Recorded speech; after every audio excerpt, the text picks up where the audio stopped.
예수와 같이 길 가는 것. 샬롬, 사랑하는 영락교회 성도 여러분, 지난밤에도 주님이 주시는 평안함 속에 쉼과 회복이 있으셨나요? 오늘은 2023년 3월 30일 목요일 아침입니다.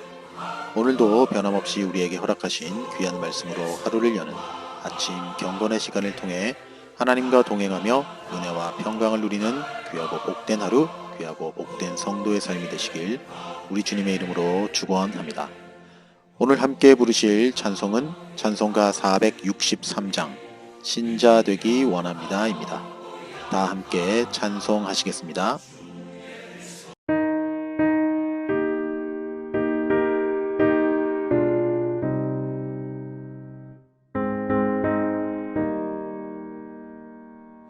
신자 되기 원합니다.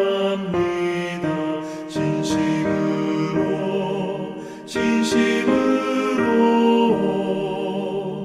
신자 되기 원합니다. 진심으로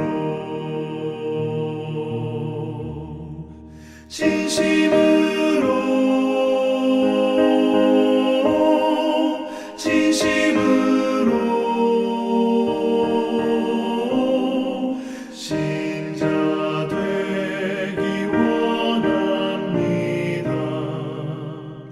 진심으로 사랑하기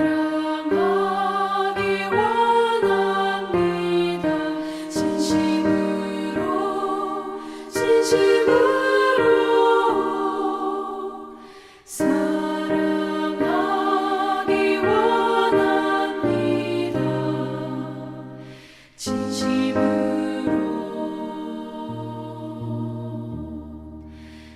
사랑하기 원합니다.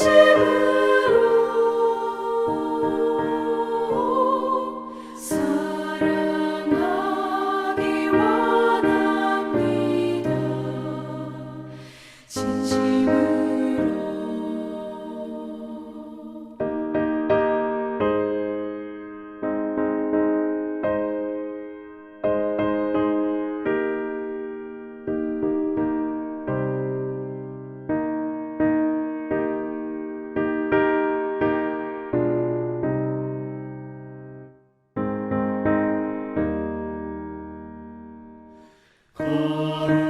거룩하기 원합니다.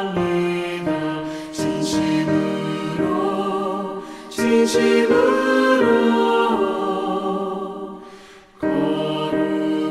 거룩하기 원합니다. 진심으로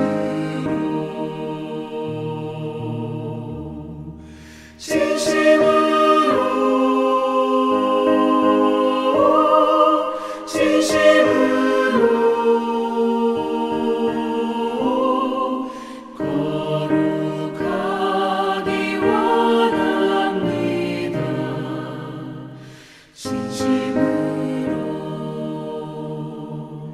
예수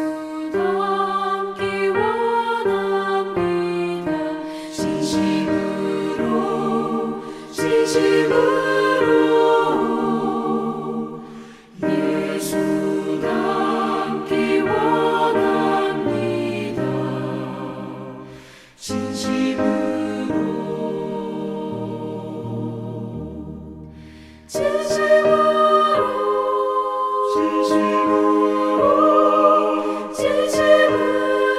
예수 닮기 원합니다. 진심으로 예수 닮기 원합니다.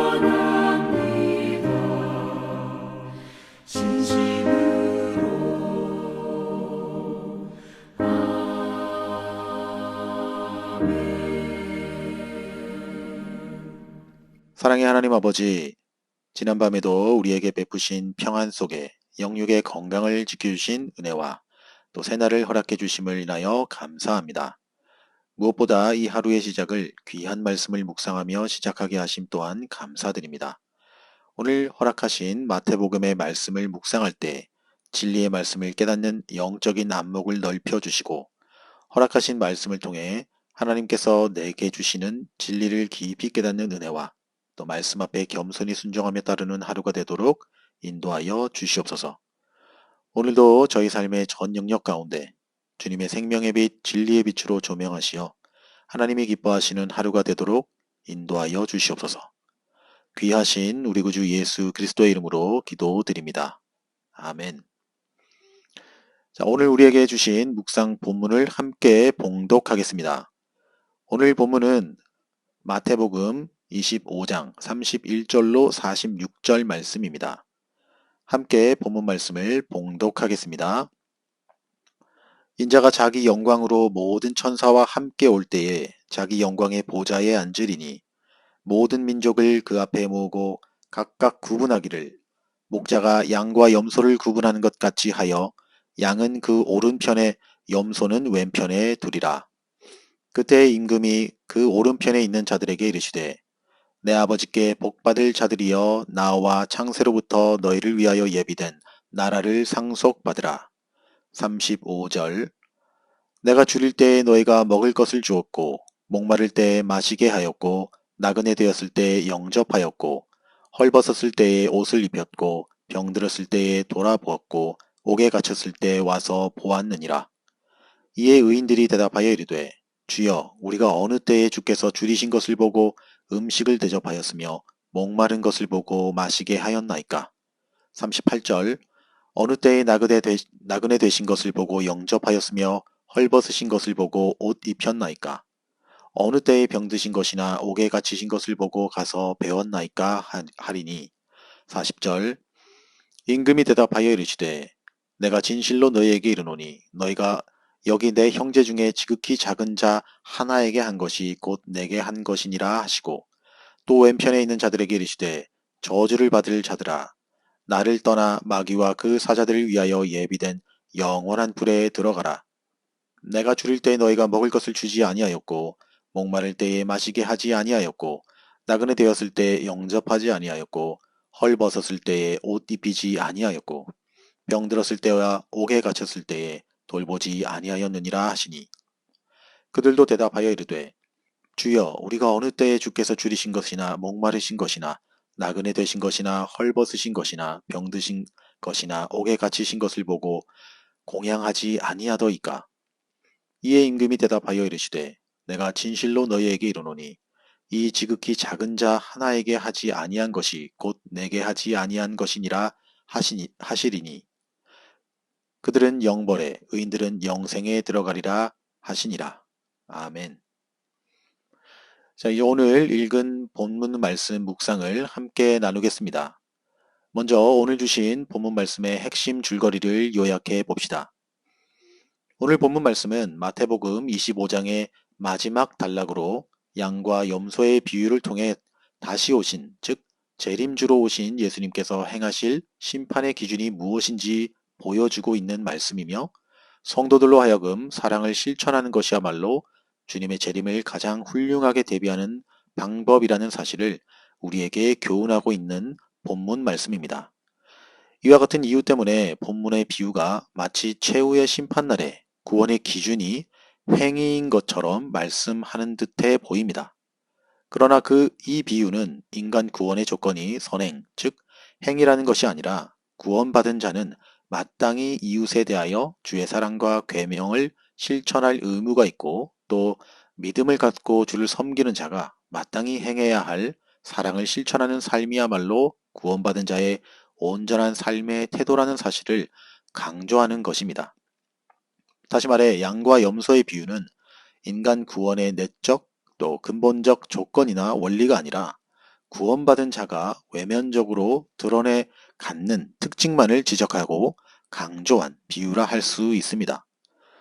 더불어 본문의 비유는 종말을 대비하는 성도가 이기적인 기복신앙에 빠지는 위험과 그 같은 어리석음을 견고한 것이라 할 수 있는 말씀입니다. 또한 이 비유는 앞 단락에 언급된 달란트 비유의 내용을 보다 구체적으로 설명해주는 역할도 하고 있습니다. 결국 하나님께서 우리에게 허락하신 재능과 은사들이란 성도들의 간신과 도움을 필요로 하는 이웃들을 위해 사용되어야만 한다는 것입니다. 그러므로 예수 그리스도의 다시 오심을 대비하는 성도들의 충성된 모습은 이웃에 대한 사랑의 실천을 통해서 입증되고 또 성취될 수 있음을 강조하는 내용이라 할 수 있을 것입니다. 바로 여기까지가 오늘 본문의 핵심 요약이었습니다. 자, 그럼 오늘 묵상 본문에 나타난 하나님은 어떤 분인지 함께 살펴보겠습니다. 오늘 제가 발견한 하나님은 고통받는 자들과 함께 하시는 하나님입니다. 본문 35절로 36절입니다. 내가 줄일 때에 너희가 먹을 것을 주었고 목마른 때에 마시게 하였고 나그네 되었을 때에 영접하였고 헐벗었을 때에 옷을 입혔고 병들었을 때에 돌보았고 옥에 갇혔을 때에 와서 보았느니라. 이 말씀은 임금이 오른편에 있는 자들에게 창세로부터 예비된 복된 나라를 상속하라고 하시는 이유에 대해서 기록한 말씀입니다. 그 비유는 바로 내가 줄일 때 너희가 먹을 것을 주었고 목마를 때 마시게 했고 나그네 됐을 때 영접했으며 헐벗었을 때 옷을 입혀 주었고 병들었을 때 돌봐 주었으며 옥에 갇혔을 때 찾아봤다는 이유 때문입니다. 우리는 흔히 예수님께서 이 땅에서의 사역을 마치신 후 하늘로 올라가신 이후에는 더 이상 고통도 눈물도 없는 하나님 나라에 계실 것이라 생각하는 경향이 있습니다. 말하자면 예수님은 더 이상 육신의 상태에 있지 않고 부활의 영광스러운 상태에 계시기 때문에 이 땅에서 우리 성도들이 아무리 줄이고 목마른 상태에 있을지라도 그것은 다만 우리 인간들의 문제일 뿐 주님과는 아무런 상관이 없을 것이라 생각할 수 있습니다. 그런데 여러분, 사도행전을 보면 살기가 등등하여 교회를 핍박하던 사울을 향해 다메섹 도상에서 예수님은 그를 향해 사울아, 사울아, 어찌하여 내가 나를 핍박하느냐라고 물으셨습니다. 그런데 사울이 핍박한 것은 교회와 그리스도인들이었지 예수님이 아니었기 때문입니다. 그렇지만 예수님은 네가 왜 교회를 핍박하느냐, 왜 성도들을 핍박하느냐라고 묻지 않으시고 왜 네가 나를 핍박하느냐라고 묻고 계십니다. 그 이유는 우리 주님께서는 비록 부활 승천하시어 영광의 상태에 계신 분이시지만 이 땅의 성도와 모든 고통받는 자들과 함께하고 계시기 때문입니다. 다시 말하면 예수님께서는 창세전부터 지금까지 그리고 앞으로도 영원까지 성도들과 그리고 고통받는 모든 사람들과 함께 계시다는 것을 의미하는 것입니다. 어떻게요? 바로 저와 여러분을 통한 역사하심을 통해서입니다. 사랑하는 성도 여러분, 교회 지체들을 볼 때나 이웃을 볼 때나 사회적 약자들을 볼 때 나와는 무관한 사람들이라 여기며 보지 마십시다.